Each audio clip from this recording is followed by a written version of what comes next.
ومن آياته أن خلقكم من تراب ثم يرى الإنسان أنا خلقناه من نطفة فإذا هو خصيم لقد خلقنا الإنسان في أحسن هەنگاوە سەرەتاییەکانی بە مرۆڤبوون و حکمە شەرعیەکانی.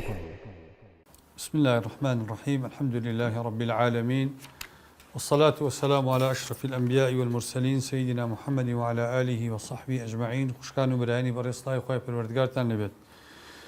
دەرسی ڕابردوو بابەتە فقهیەکانی پەیوەست بە کۆرپەلەمان تەواو کرد. وتمان لە دەرسی داهاتووە بابەتێکی ترمان هەیە کە تقریباً لەوانەیە دوا بابەت بێ لە بابی ئەو ئەحکامانەی کە باسەکرێ سەبارەت بە مناڵ. دوای ئەو ئەگەر خواتەمەند با دێنە سەر ئەو بابەتە فقهیە هاوچەرخانەی کە هەن. وتمان بابەتی ئەمڕۆمان قسەمان لەسەر تەوەرێکی عەقیدەیە کە یەکێکە لە ئاڵۆزترین بابەکانی عەقیدە کە مەسەلەی قەدەرە. ئەم بابەتش لەکوێوە ئیثارە ئەبێ بەڕێزان؟ لە قۆناغی کۆرپەلەبوونەوە ئیثارە ئەبێ. بۆ؟ چونکە هەموو ئەو ئەحادیثانی پێغەمبەر صلی الله عليه وسلم کە لە صحیحی بوخاری و موسلیمە هاتووە کە باسی ڕۆح بە بەراکردنی مناڵەکە لە ئەخیرەکەیە باسی قەزا و قەدەری مناڵەکە کە ئەفەرمێ ئین ئەحەدەکم یجمع خەڵقه في بطن أمه 40 يوما دوای ئەفەرمێ ثم يبعث الله إليها ملكا فيؤمر ب4 كلمات يا إذا مرت بالنطفة 42 يوما بعث الله إليها ملكا.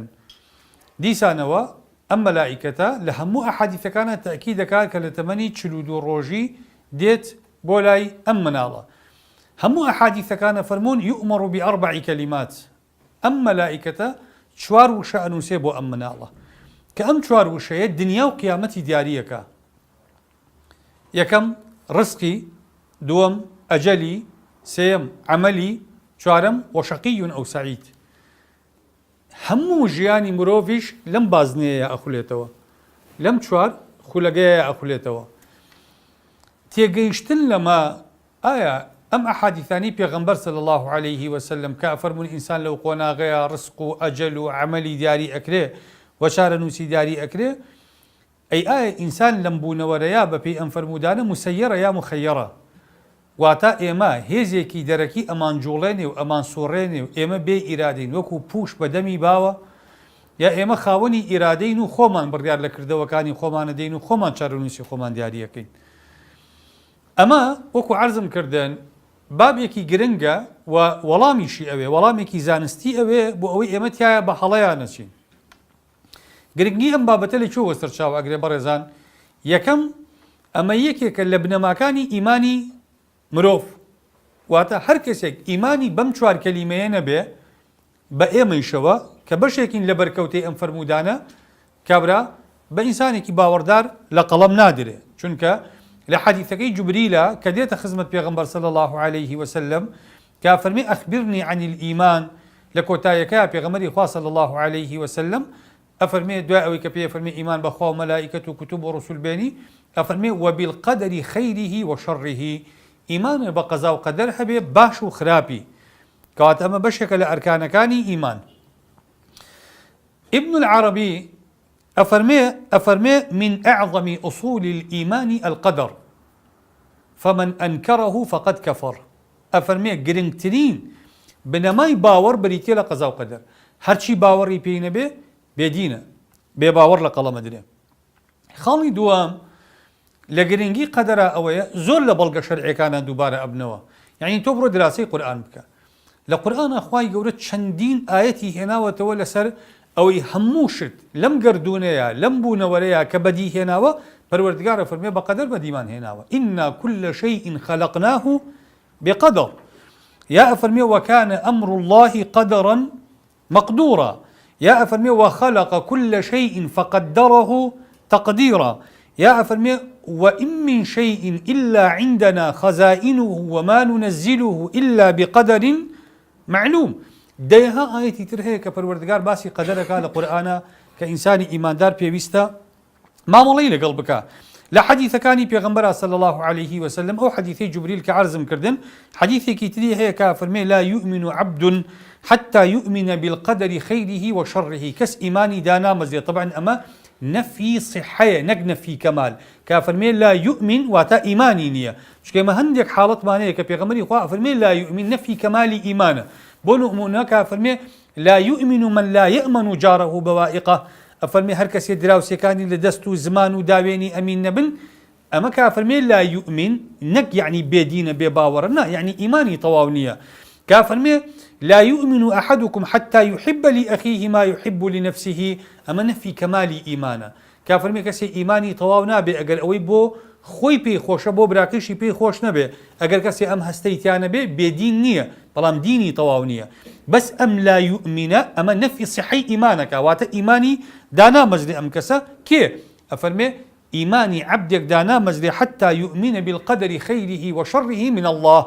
هتا باور إيوانا بك قدر باشو خرابي للاي خواوية وحتى يؤمن أن ما أصابه لم يكن ليخطئه وما أخطأه لم يكن ليصيبه وحتى إيماني دانا مجري بوي أو قدريك بويدي ممكن ني خوالي لا با اول شيء كخوالي لا ادا ممكن نبوتو شي به ابي انساني ايماندار ايماني بما ابي اجنا ايماني دانا مزرع اجماع علماء ابن الحجر لفتح افرمي ومذهب السلف قاطبه واتا همو زانعياني بيشين قناعتي انوايا ان الامور كلها بتقدير الله سبحانه هرشي رؤدا بتقديري پروردگار واتا خواي پروردگار تقديري اكا او جارو ادا خالي كتير لقرنجي قدر أوي برزان إيمن لبابي قدرة أتوانين هاوسنجي را بقرين لنيوان إيمان بقدر لقل ورقرتني أسباب هو كاركان چونك كيمالي إيمان بقدر هبي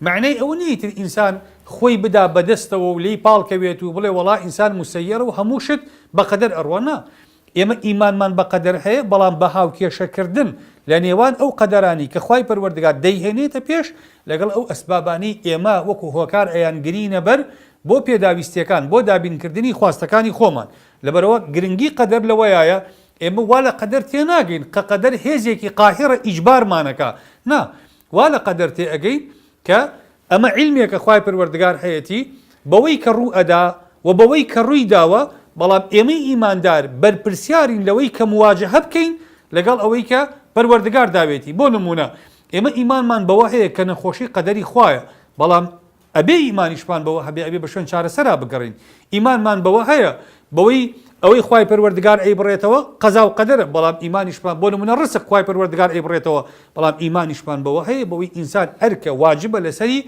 أو ريغاني كرزقي تياشك أبا بيقري تبر داتر نتيجة كشون درشي أما موكولة بو خواي پروردگار لبروا أم هاوشي شر راقرتنا أم موازنة راقرتنا لبيني قدر وأخذ بأسبابا قرنجي خوي هي لجياني إيمان دارا خالي كتير أويا قدر يكيك لآلوسترين أبواب كاني عقيدة يعني علماء قالين ربا يكيك لآلوسترين بابا كاني فقه قدر يكيك لآلوسترين بابا كاني عقيدة بو چونکە تێگەیشتن لە قەدەر بە شێوازێکی تەندروست کە ئینسانی ئیماندار وا لێ بکە وەکو خۆی تێی بگا ڕازی بکە بە قەدەری خوای پەروەردگار و ئیعتیمادیش بکە لەسەر ئەو ئەسبابانەی کە وەریگرتووە ئەم هاوکێشە ڕاگرتنە زۆر گرنگە کەم کەس لەمە سەر دەرەکە کەم کەس ئەتوانێ بگاتە ئەو نەتیجەیە کە مامەڵەیەکی تەندروست لەگەڵ قەدەر بگا یا وەکو پێویست تێی بگا خاڵێکی تر أم إيمان هنا بقدر جرنجي كي لو يا برزان إنسان بختوري دنيا وقيامتك فنا بخوا إنسان لما يعلي بآلوسكي لما تينجا بدبخت دنيا وقيامته به بوج كإيماني بينا هنا كإيماني بينا هنا سل الشواو به يا ما ملايكي تندرستي لقلناك إفراط وتفريطك يا هموش أجريته وإرادة ويستي خوا إتر خوي ليدا أني شوار بشقي يا هموش الأداة بال خوي بش بخوي أبسته وازن إرادة وخواستي خوا هنا لهردو كيشانا إنسانك بدبخت به لبروا ضرورة إيموكو خلقي إيماندار لبابي قدر تيبقين خالك يترمان هيا آية قران بشوين قدرة أم موضوعي إيما أماني وقسي لسركين ليكوالين ويدر بارو بكين شرعية أساسا آية إما أقنجي بشوين أم بابا يا بقرين وردكاري كاني مناقشة بكين طبعا إما هدو حديث مان هيا كقوايا بيغمري خواه صلى الله عليه وسلم لحديث يكا فرميتي فەرموویەتی ئیذا ذوکیڕە ئەصحابی فەئەمسیکوو ئەگەر باسی هاوڵەکانی منیان کرد بێدەنگ بن وئیذا ذوکیڕە النجوم فەئەمسیکوو ئەگەر باسی ئەستێرەیشیان کرد بێدەنگ بن وئیذا ذوکیڕە القەدەر فەئەمسیکوو ئەگەر باسی قەزا و قەدەریشیان کرد بێدەنگ بن. طبعا حەدیثەکە لە طەبەرانیە هاتووە، ئەلبانی لە سیلەی صەحیحە هێناوێتی و تەصحیح حەدیثەکە ئەکا. حەدیثێکی ترمان هەیە ئەڵێن گوایە پێغەمبەری خوا صلی الله عليه وسلم خرج يوما على أصحابه وهم يتنازعون في القدر. هاد بۆ ناو هاوڵەکانی بینی دەمەقاڵەیانە لەسەر موضوعی قەدەر. ئەفەرمون فغضب غضبا شديدا حتى احمر وجهه كأنه فوقئ في وجهه حب الرمان. ئەفەرمون ئەو نەتووڕەبوو ڕوومەتەکانی سوور هەڵگەڕان وەک ئەوەی کە دەنکی هەناری پیاپرژان بێ. پێغەمبەری خوا صلی الله عليه وسلم ئەوەندە تووڕەبوو. دوای فەرمی ئەبی هذا أمرتم ئەم بهذا أرسلت إليكم. فەرمی بۆ من ئەمرم بەمە پێکردوون، کێ ئەمری بەمە پێکردوون؟ ئەم بابەتە بیکەن بە دەمەقاڵێ و قسەی لەسەرکەن، یا من پەیامەکەی من بۆ ئێوە ئەمە بوو. ئەم جەدەل و مناقەشەیە بوو لە بابی قەدەرا. دوای پێغەمبەری خوا صلی الله عليه وسلم طبعا پێی گوتن کەواز لەم مۆزوعە بێنن و مناقەشەی تیانەکەن. ئەم دوو حەدیثەمان هەیە وەکو ئەسڵ لەسەرەوەی کە پێغەمبەری خوا صلی الله عليه وسلم نهی کردووە لەوەی کە ئینسان بە شوێن مۆزوعی قەدەرا بگەڕێت. بەڵام ئەم دوو حەدیثن وەکو خۆی پێویستە دراسە بکەین، وەکو خۆی لی تێ بگەین. ئەم دوو حەدیثە نهی ئەکەن لەوەی ئینسان بە دوواداچوون بۆ قەدەر بکە، بەڵام بە مطلقینە. بۆچی بۆ مطلقینە؟ چونکە یەکەم وەکو عەرزم کردن قەدەر ڕوکنێکە لە ئەرکانەکانی ئیمان. ئەکرێ ئینسان جاهیلەن خۆی باتە دەست قەدەر. یعنی ئێمە ئیمانمان بەخوا هەیە، ئەکرێت جاهیل بین لە ئیمان بوونمان بەخوا، بڵین وەڵا خوا زاتێکە ئێمە نایناسین بەڵام هەر ئیمانمان پێیەتی. شتیوان نییە. ئەکرێ بڵین ئێمە ئیمانمان بە پێغەمبەرانی خوا هەیە کە ڕوکنێکە لە ئەرکانی ئیمان، بەڵام هەروە چاوی خۆمان بنوقێن و خۆمان بینە دەزەم قەناعەتە کوێرانەیە. شتیوان نییە. ئەبێ ئینسان علمی هەبێ. خوا بە پێغەمبەرە فەرمێ فەعلەم ئەنەه لا إله إلا الله. ئیمامی بوخاری یەک بابەهێنێ لە صەحیحەکەیە ئەفەرمێ باب العلم قبل القول والعمل. علم پێش قول و عملە. ئینسانە تا علمی نەبێ قول و عملی فاسیدە.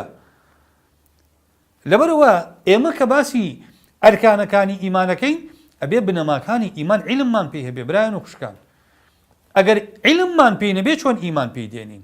ئێماڵی ئیمانمان بە پەرتوکەکانی خوا هەیە. یەکێک لە پەرتوکەکانی قورئانە.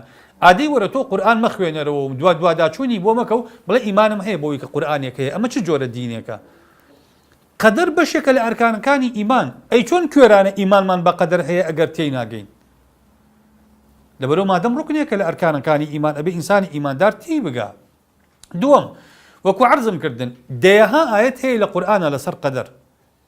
خوای پەروەردگاریش دەربارەی قورئانە فەرمێ کتاب ئەنزەلناه ئیلەیکە مبارەک بۆ لیەدەبەڕوا ئایاته، بۆ ئەوەی خەڵک لە ئایەتەکانی تێبگا. ئەی باشە مەگەر قەدەر ئایەتەکانی قورئان نین؟ ئەو قاعیدەیە چییە کە ئیستیسنای بابی قەدەر لە ئایەتەکانی قورئانەکە کە ئێمە تەدەبورکردنی ئەو ئایەتانی دەربارەی قەدەر هاتوون واجب نییە لەسەرمان؟ کام قاعیدە ئیستیسنایەنەکە؟ خوا ئەکە فەرمێن لیەدەبەڕوا ئایاته، هەموو ئایەتەکانی ئەبێت تەدەبور بکرێ، ئایەتەکانی قەدەریش ئەبێ لەگەڵا بێت تەدەبورەکە. کا فەرمێ ئەفەلا یەتەدەبەڕون القورئان ئەم عەلا قولوب ئەقفالها. ئەی باشە تەدەبوری ئایاتی قەدەر ئایاتی قورئان نییە مەگەر؟ لەبەرەوە چۆن خۆمانی لێلا بدەین؟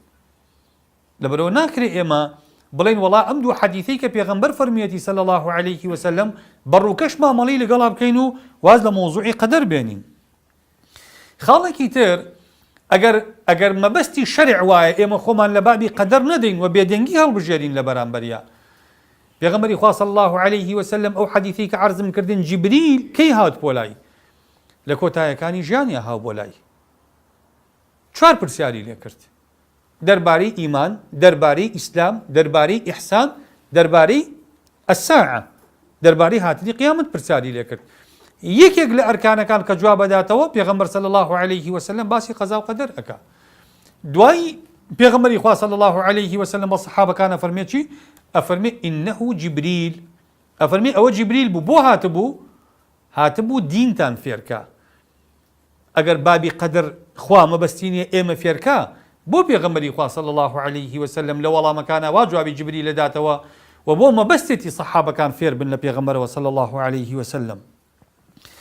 خەڵێکی تر بەڕێزان ئەگەر ئێمە واز لە بابی قەدەر بێنین بڵین باسی ناکەین لەبەر ئەو دوو فەرمودەیە، ئەو کاتە خەڵک لی تێناگا، ئەو کاتە خەڵک لەگەڵ ڕێزما بۆ گوێگران خەڵک بە جاهیلی مامەڵی لەگەڵاکە، ئەو کاتە ئێمە دەرگاکەینەوە بۆ ئەهلی بیدع، بۆ ئەو خەڵکانی سەر لە شێواوانە تەنزیر بۆ قەدەرەکەن، بۆ بێدینەکان کە احتیجاج بە قەدەرەکەن. ئەگەر ئێمە علمیەن تەنزیر بۆ قەدەر نەکەین، ڕوونی نەکەینەوە بۆ خەڵکی مسلمانی خۆمان، ئەو کاتە خەڵکی بێدین بەو شێوازی خۆی ئێوێ ئاوا وێنای ئەکا، خەڵکی ئێمەش نایزانێ. لەبەرەوە ئێمە ئەڵێن ضرورە ئێمە لە بابی قەدەرە قسە بکەین. باش ئەی چۆن مامەڵە بەو دوو حەدیثە بکەین؟ ئەم دوو حەدیثە ئەڵێن ڕاستە لەفزەکانیان تەعمیمێکی تایە، بەڵام مەبەستی حەدیثەکان خصوصێکە. خصوصەکە چییە؟ یەکەم قسەکردن لە قەدەر بەبێ عیلم، چونکە ئەوەی کە پێغەمبەری خوا فەرمێ صلی الله عليه وسلم إذا ذكر القدر فأمسكوا، يعني فأمسكوا عن الخوض فيه بدون علم. بۆ چونکە ئەم حەدیثە سێ تەوەرە، تەوەرێکیان باسی ئەستێرە ئەکا، تەوەرێکیان باسی ئەصحابی ئەکا، تەوەرێکیان باسی قەدەرەکە. ئەگەر بە مطلقی وەریان گرین قسەکردن دەرباری ئەصحابی پێغەمبەر حرامە مەگەر؟ حرام نییە. کەی حرامە؟ ئەگەر ئێمە بەجەهل قسە دەربارەیان بکەین، یا ئەگەر ئێمە باسی فیتنە و ناکۆکی و خراپەکانی ئەصحابی پێغەمبەر بکەین صلی الله عليه وسلم. ئەو کات پێغەمبەری خوا فەرمێ فەئەمسیکوا، واتە بە خراپ بەکارهێنان یا تێنەگەیشتن لە مەفهومەکە فەرمێ فەئەمسیکوا، نەتزانی قسەی تیا مەکە. دەربارەی ئەستێرە باشە خوا خۆی لە ئاەتەکانی قورئانە باسی علومی ئەستێرەکانمان بۆ ناکە. وآية لهم الليل نسلخ منه النهار فإذا هم مظلمون والشمس تجري لمستقر لها ذلك تقدير العزيز العليم والقمر قدرناه منازل حتى عاد كالعرجون القديم لا الشمس ينبغي لها إلى آخر الآيات. خوا باسی حرەکەی فەلەک و جوڵی ئەستێرەکانمان بۆ ناکە. ئێ بۆ پێغەمبەری خوا ئێستا پێمانە فەرمی إذا ذكر النجوم فأمسكوا. ئەم إذا ذكر النجوم عرب کاتی خۆی ئەم ئەستێرانەیان ئەکرد بە وەسیلەی دابەشکردنی خەیر و شەڕ. ئەو ئەستێرەیە بارانە بارێنێ، ئەو ئەستێرەیە باهێنێ، ئەو ئەستێرەیە کوڕ ئەدا، ئەو ئەستێرەیە لە بەڵالات ئەدا. ئەوە پێغەمبەری خوا فەرمی إذا ذكر النجوم فأمسكوا. ئەگەر ئەستێرەکان ئاوا لێ دوانیان دەربارەوە کرا ئەمە جەهلە، ئەمە هەڵەیە، ئێوە واز لەم بابەتە بێنن، ڕۆمەچن لە ناویە. بەڵام باسی ئەستێرە لەسەر بنەمای علمی صحیحە. باسی ئەصحابی پێغەمبەر صلی الله عليه وسلم ئێمە باسی چاکە و جوامێری و وەفایان بکەین بۆ پێغەمبەری خوا صلی الله عليه وسلم، باسی دڵسۆزی و لێبڕان و ئامادە باشیان بکەین لە خزمەت پێغەمبەر صلی الله عليه وسلم، باسی بە ئەمەکیان بکەین لە گەیاندنی ئەم دینە بۆ دوای خۆیان. ئەمە بەڕاستی ئین بەشێکە لە ئیمان. پێغەمبەری خوا صلی الله عليه وسلم فەرمێ الله في أصحابي، ئەفەرمێ لا تتخذوهم غرضا بعدي. ئەفەرمێت خوا ئاگاتان لە هاوڵەکانی من بێ، لا تتخذوهم غرضا بعدي، لە دوای من مەیان کەن بە جێنیشانی خۆتان. هەڕەشەیەکا پێغەمبەری خوا صلی الله عليه وسلم ئەفەرمێ فمن أحبهم فبحبي أحبهم ومن أبغضهم فببغضي أبغضهم. ئەفەرمی هەر کەس ئەوانەی خۆش بوێ لە خۆشویستنی من ئەوانی خۆش بوێ، چونکە ئەوانە هاوڵی منن. هەر کەس ڕقی لەوان بێ ڕقی لە منە بۆیە ڕقی لەوانە. کەواتە ئەمەیە کە پێغەمبەری خوا فەرمی صلی الله عليه وسلم إذا ذكر أصحابي فأمسكوا. ئەگەر بەخران باسی هاوڵەکانی من بکیان کرد دەم بگرنەوە لێیان. لە قەدەری شاهر وایە ئینسان ئەگەر علمی نەبێت باش نییە خۆی لە قەدەر بە، یا ئەو حەدیثەی کە سەبەبێکی خاصە صحابەکان فەرمون خرج رسول الله صلى الله عليه وسلم على بعض أصحابه وهم يتنازعون في القدر. أمي بينا خوش بو يتنازعون، مجادلة نكر بقدر، جدال لدينا مرفوضة، يعني دمدمي كردن. بيغمر صلى الله عليه وسلم كافر أنا كفيل بيت في وسط الجنة. بوشي أفرمي لي من ترك المراء ولو كان محقا. دمدمي كردن كسيك وازا دمدمي كردن بيني بالس الحقيش بيه. شكر دمدمي كردن ما بستي قفتو قويكي زانستيانا نيبو قيشتن براستي، ما بستي قسا بيك دادانا، ما بستي أويك كسكان ايانا قسي خويان سرخن نك حق سرخن. أما حقيقتي كنية لبرو بيغمري صلى الله عليه وسلم كده يتنازعون في القدر. شرق سأكلنا مسألة قدرة بيغمري صلى الله عليه وسلم زور بيتيكشو أجنا بابتك علمي لسر قدر ئەمە نەبووە کە پێغەمبەری خوا صلی الله عليه وسلم نەهی لێ بکە.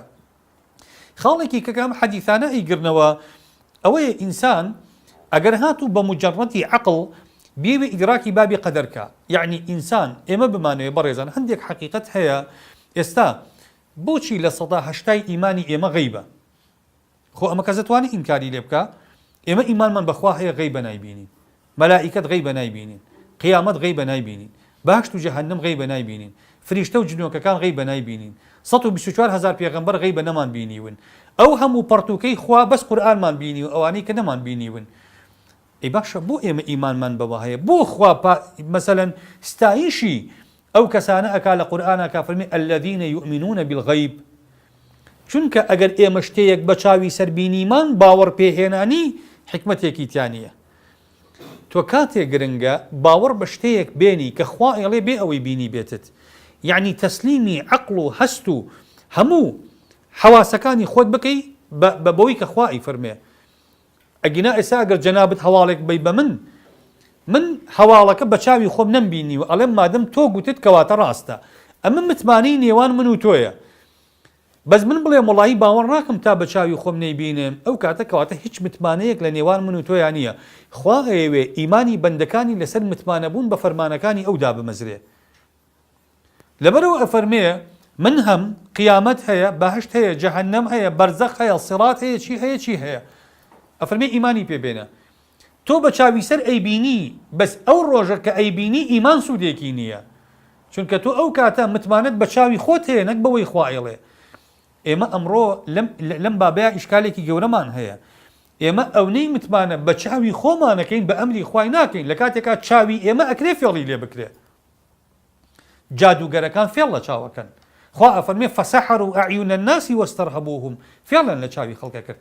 بەس ئەوەی خوا ئیفەرمێ فێڵی لێ ناکرێ، حەقی مطلق ئەوەیە کە خوا ئیفەرمێ هەموو هەستەوەرەکانی ئێمە ئەکرێ فێڵی لێ بکرێ، ئەکرێ لە خشتە ببرێ، بەڵام تەنها ئەوەی خوا ئەفەرمێ ممکن نییە خلافی واقع بێ.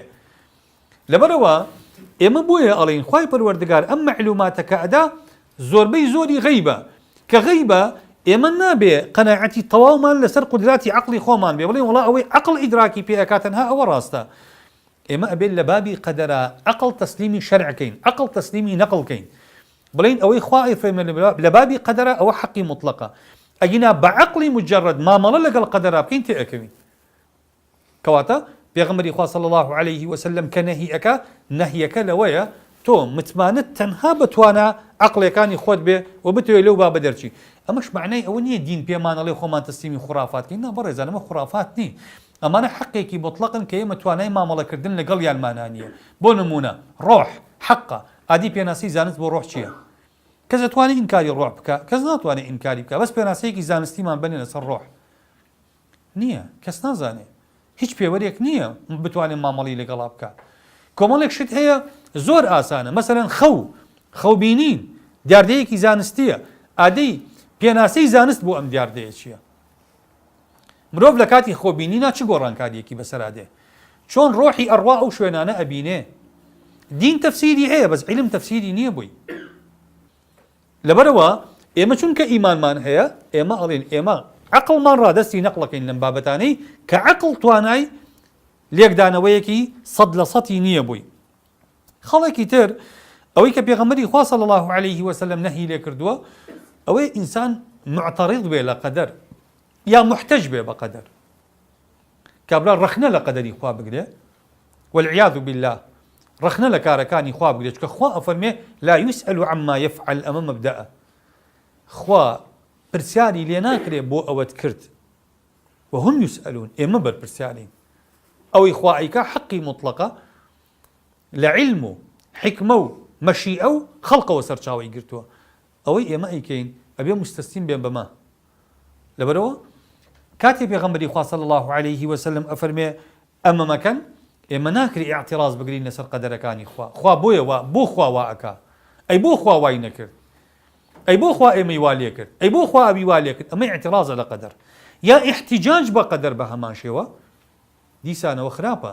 بۆ نمونە کابرا جاری وا هەیە بێدینە، ئەڵی بۆ بێدینە ئەگەر خوا خۆی بیویستایە ئیماندارە بووم، احتیجاج بە قەدەرەکە بۆ خراپەکەی خۆی کە ئەنەما خوا ویستوێتی ئەو خراپ بێ. بەڕێزە شتیوانی لە دینە، لبرو أميك بيغمري خواه صلى الله عليه وسلم نهي أكالوي إنسان لبابي قدر قسبك لما ندرچ زانستی لێکدانەوە بۆ قەدەر و هەوڵدان بۆ تێگەیشتنێکی بابەتیانە بەپێی ئەو بەڵگانی کە شەرع ئەمری پێ ئەکا ئەمە ئەرکی هەموو ئیماندارێک ئەبێ لە قەدەر بگا ئەبێ عەقڵی یا هەستەوەری خۆی کوێرانە نەداتە دەست ئەم بابەتە چکە من ڕوکنێکە لە ئەرکانی ئیمان ئێمە لە قیامەت بەرپرسیارین لە وەڵامدانەوەی بڵێ وەڵا هیچم لەبارەی قەدەرەوە نەزانیوە کەواتە ڕوکنێک لە ئەرکانی ئیمان هەیە تۆ پێی جاهیل بووی ئەی چۆن ئیمانت پێهێناوە ئەبێ ئیمانەکە لەسەر ئەساسێکی حقيقي به دو دستواجه هن إما دائما بكاريان دينين القضاء والقدر يا القدر والقضاء أم دو دستواجه برزان وازد زمان وانيا كي بينا مثلا قضاء بريتيا لفصل بريتيا لحكم شن معناه كيتر يا قدر بريتيا لا مسألة تقدير كردنو مسألة أندازة كردنو أمانة وازد أمانة بينا لبينا الشرعية كي أو إما بيسبان بيتي لبابي بيرو باورا أم دو دستواجه لو جورة دستواجانا كإما بيانالين من قبيل المرادفات التي إذا اجتمعا افترقا وإن افترقا اجتمعا هندي دستواجمان هي إما كبيك وبكاريان دينين دو معنى أدن كبجا بكاريان دينين يك معنى أدن شون وشي فقير ومسكين هردو كان بو بروفي هجار بكار دي أقر وتد فقير مسكيني شكريتوا اگر قلت مسكين فقيري شكريتوا اگر قلت فقير ومسكين بيك وليك جمله ياوتت چونك عطف مثل لثر مثل بتايبتي لكلام خوايا زائده ممكن نيه يسبون منك خوايا پروردگار فرمي للفقراء والمساكين لأن أبي فقير ومسكين معناه ينجابه اگر فقير ومسكين يكبن خوابود دوشد يك جار دوباره اكاتوا كاتب دو حكمي جواز يعني هبه فقير كي بريزان فقير ببيخ نوي بلغا عام شرعي كان فقير او كسانن كهيتش يانية اي مسكين كي او كسانن هيانا بلان بش ياناكا ببلغيشي قصة خضر لقال موسى عليه الصلاة والسلام قال اما السفينة فكانت لمساكين في البحر قال بلا مكيكم ملك هجاربو هجار كان اگر فقير بون هیچیان نبووە بەلەمێکیان هەبووە کەواتە هەژار بوون بەلەمێکیان هەبووە بەڵام بەلەمێکە پێداویستی تەواوی ژیانی بۆ دابین نەکردون کەواتە مسکین لەگەڵ فەقیرا مسکین هەیەی بەڵام کەم بەشی ناکە یا پێغەمبەری خوا صلی الله عليه وسلم لە حەدیثەکانیە فەرمیەتی اللهم أحيني مسكينا وأمتني مسكينا واحشرني في زمرة المساكين خوایە بە هەژاری بمژێنە بهجاري بمريانا لقال هجاران زيندم كيتوا لهمان كاتا بيغمري خوا صلى الله عليه وسلم فرميتي اللهم إني أعوذ بك من الكفر والفقر فنات بي أقرم لكفر وفقر كواتا فقر مسكين جوازيان هيا فناي قلتوا بخوالوي فقير به بس داواي كردوا لخوابوي مسكين به كواتا فقير كسيكا نيتي وأبي دسبان كاتا ولا ناتشاريا مسكين كسيكا هيئتي بەڵام پێڕا ئەگا و پێڕا ناگا پێغەمبەری خوا واژیاوە خوا ئەو دوعای بۆ جێبەجێ کردووە لەبەرەوە سەحابا فەرمونە خواردنی خانەوادەی پێغەمبەر کانە قوتن یعنی ژەمێکی هەبوو ژەمەکەی تر نەبوو ئەم دەستەواژانە مەسەرەن دەستەواژەی ئیمان و ئیسلامی شوان ئەگەر بڵێ من ئیمانم هەیە کەواتە موسڵمانیش ئەگەر وتە موسڵمانم کەواتە ئیمانیشی هەیە بس اگر هردو كان بكارنا وتمن ايماندار ومسلمانيش من دو معنى جوازة او كاتا اسلام بو او بابتان بكار دي كعملي ظاهري بيو بيوستا وكو نوش وكو روجو وكو زكاة وكو حج ايمان علاقيه بامور غيبيه كانوا وكو ايمان بون بخوا ملائكه بروجي دواي ببيغمبراني خوا بقضاء وقدر لبرو ام دستواجانا قضاء وقدر شروان وكو استغفار وتوبه اگر وت استغفر الله يعني توبه شكردوا اگر اتوب الى الله كواتا استغفاري شكردوا كوت استغفر الله واتوب اليه او كاتا استغفار بو او تاوانانا ككردو مانو تيبري وان توبه بو ترسل تاواني كنمان كردوا اكريتو شيبينو داوي لي خوشبوني لقوالي اكيد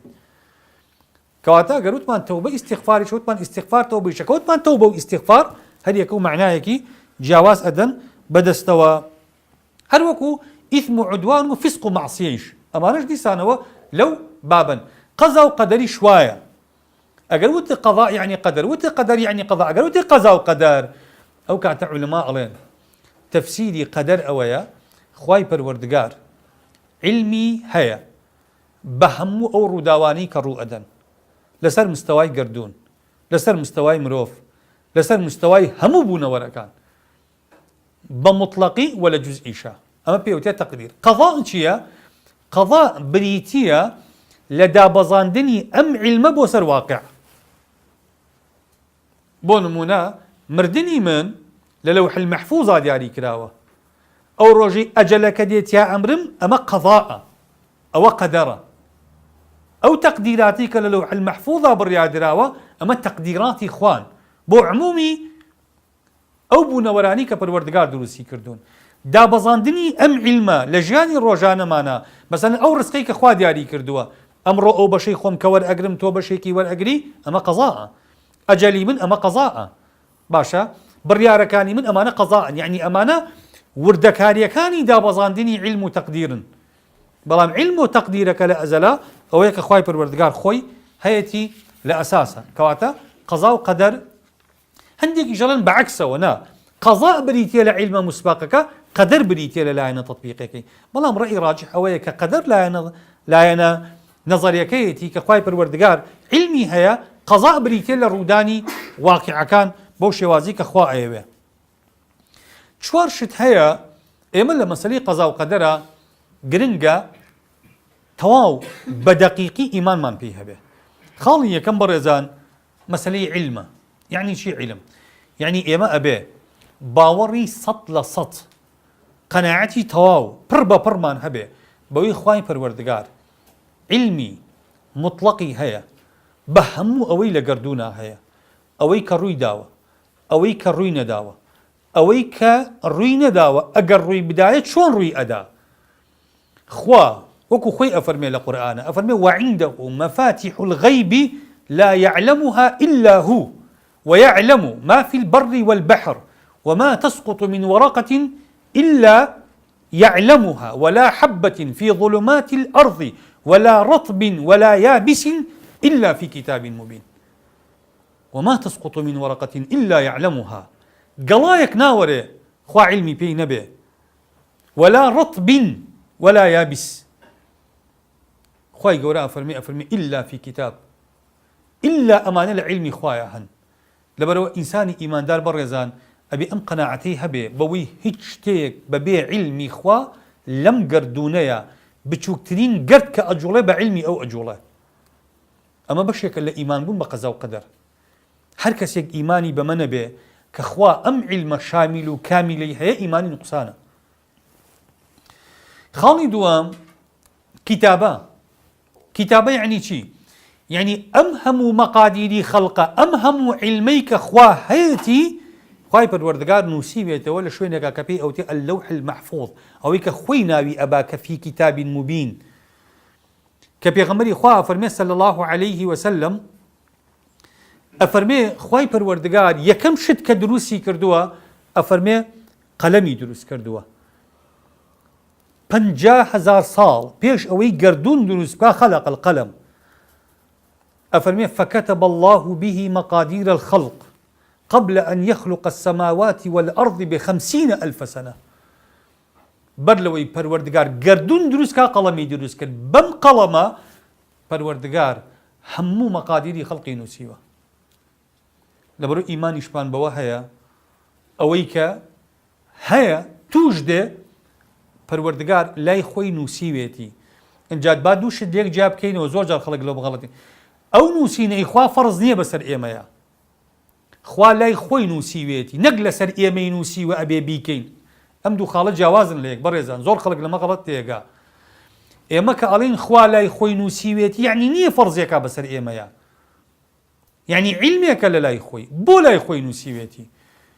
بۆ ئەوەی ئیطیلاعی عالمی جن و ئینس بکە بەوەی ئەوەی لای خۆی نووسیوێتی زەڕەیەک لەوەی کە لە واقع ڕوئەدا جیاوازیان نییە. بەدا لەسەر خوا مەحاڵە. بەدا یعنی چی؟ بەدا یعنی ئەوەی خوا شتێک ئەنووسێ لای خۆی دوای ڕووداوەکان بە پێچەوانەی ئەوەی ئەو نووسیوێتی ڕوئەدا، ئەمە مەحاڵە لەسەر خوا. ئەگەر وا بێ ئەو کاتە علمی خوا ئەکەوێتە ژێر پرسیارەوە ئێمە خاڵی یەکەم وتمان علمی هەیە ئەو علمە کامیلە ئەساسی کتابەکەیەتی لەسەر ئەساسی ئەو علمە ئەنووسێتەوە پەروەردگار لەبەرەوە خوای پەروەردگار هەموو ئەمانیشی نووسکە بۆیە لە قورئانە پێمانە فەرمێ قل لن يصيبنا إلا ما كتب الله هیچ شتێک نایەتە ڕێی مرۆڤ إلا پەروەردگار لای خۆی نووسیوێتی و لە علمی خوا یعنی پەنهان نەبووە ئەوەی کە ڕووی داوە خاڵی سێم کە گرنگە ئێمە بیزانین مەسەلەی مەشیئەیە خۆشەویستان مەشیئە یعنی چی؟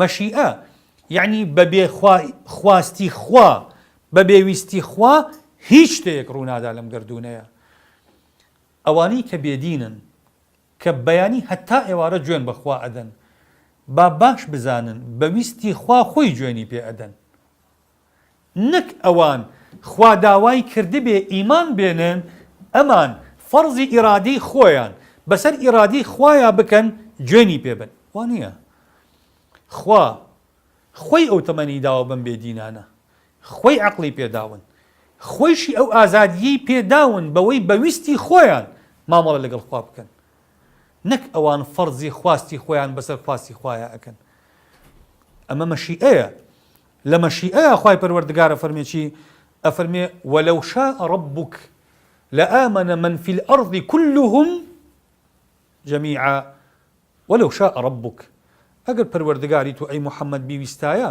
هەموو سەرزەوی ئیماندارە بوون بەس ئەگەر خوا هەموو سەرزەوی ئیماندارکە ئەو کاتە تاقیکردنەوەکان چۆن دەرکەون من مامۆسام لە زانکۆ من ئەتوانم هەموو خوێندکارەکانم دەرچێنم بەس ئەمە عەدالەت نییە بۆ ئەو کاتە خوێندکاری دڵسۆز و زیرەک ماندووبوونەکەی بە هەدەر ئەچێ تەممەڵەکان وەکو زیرەکەکان مامەڵەیان لەگەڵا ئەکرێ ئەمە عەدل نییە خوا بیکا لەگەڵمان خوش منەزەهە لە ظڵم إني حرمت الظلم على نفسي ظلم ناكا لبرو خواهي پروردگار فرمي لتجزى كل نفس بما تسعى همو إنسانك پاداشتي أو ورقليك أيكا ويبرزان خواهي پروردگار مشيئي هيا أم مشيئي همو إنسان كان أوي خوا أناسي خوا ويستي لسر أوي بيناسي كالين ويست ببسمان أوني خوا دسي أمي قرتو بيناسي دسي ناو بري أو نيناسي نا بەبەسمان ئەوەیە خوا ئازادی داوە بە مرۆڤەکان لە بڕیاردان ئەوەی کە ئەیناسێ خوا ئەو ئازادیەی پێداوە بڕیار بدا بیناسێ ئەوەی کە نایناسێ هەر ئەو ئازادیەی پێداوە کە نەیناسێ ئێمە خۆمان خاوەنی بڕیارین خوا ئەفەرمێ ئینا هەدەیناه السەبیلە ئیما شاکرا وئیما کەفوورا ئێمە هەردوو ڕێگەکەمان نیشان مرۆڤ داوە کێ سوپاسگوزار و دیندارە کێش خوا لە ناس و لا ڕێیە یا فەرمێ وهەدەیناه النەجدەین ئێمە هەردوو ڕێگەکەمان نیشانی مرۆڤ داوە لەبەر ئیمانمان بەوە هەیە ئەم مەشیئەتەی خوا هەیە لێرە فەرقێک هەیە لە بینی مەشیئە و ڕیضایە دوایی لە بابی خۆیان باسەکەی گرنگ ئەوەیە خوای پەروەردگار مەشیئەی هەیە خاڵی چوارەم خەلق ئیمانمان هەبێ بەوەی کە خوای پەروەردگار هەرچی لەم گردونەیە هەیە مەخلوقی ئەوە ماسیوای ئەو خالیقێکی تر بوونی نییە وخلق كل شيء فقدره أم كل لألفاظ عمومة